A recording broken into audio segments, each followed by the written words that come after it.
વાવ થરાદ અને આસપાસના વિસ્તારોમાં છેલ્લા કેટલાય સમયથી બંધ પડેલી કેનાલો શરૂ કરવાની ખેડૂતોની તીવ્ર માંગણી વચ્ચે મોટું નિવેદન સામે આવ્યું છે. થરાદના ધારાસભ્ય તથા ગુજરાત વિધાનસભાના અધ્યક્ષ શંકરભાઈ ચૌધરીએ ખેડૂતોની રજૂઆતોને ધ્યાનમાં લઈ તાત્કાલિક કાર્યવાહી કરવા સ્પષ્ટ સૂચના આપી છે.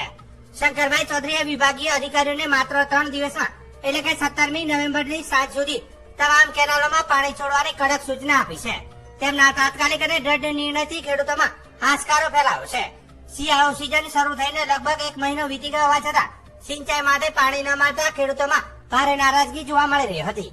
રાયડો, ઘઉં, જીરું અને અન્ય શિયાળુ પાકોના વાવેતર કાર્ય માટે પાણીની તાતી જરૂરિયાત હોય ખેડૂતો અનેક વખત રજૂઆત કરવા છતાં પણ સમસ્યા યથાવત રહી હતી.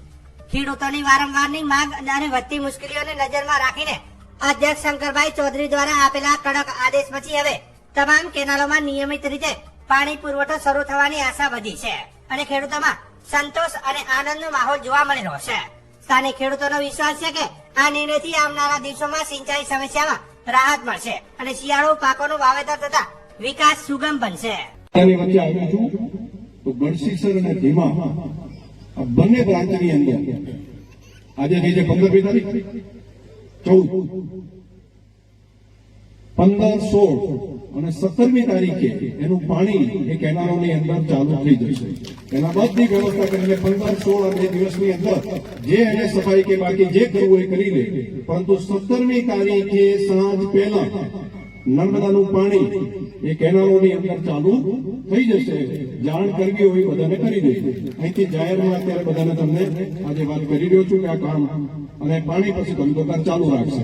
અને ક્યાંક ક્યાંક પેલા ખાતા હોય ને તો ખોલાવજો હો.